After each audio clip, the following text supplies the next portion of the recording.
Լևոն Տեր-Պետրոսյանը չի ընդունում լայն իմաստով ասած Գարեգին Բ-ին։ Ես վստահ եմ, որ Լևոն Տեր-Պետրոսյանը Գարեգին Բ-ին համարում է չարիք հայ առաքելական եկեղեցու համար։ Ես սա ձեզ ասում եմ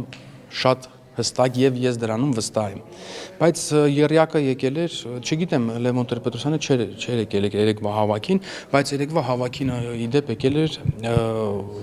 պատիվ ունեմի Հայաստանի Հանրապետական կուսակցության վարչապետի թեկնածուն, իդեպ ուզում եմ առիթից օգտվելով շնորհավորեմ Հայաստանի Հանրապետական կուսակցությունը, որ կարացավ ամեն դեպքում իր մեջից ամենատաղանդավոր, ամենափայլուն քաղաքական գործչին գտնել, այսքան երկար դեգերումներից հետո իհարկե այդ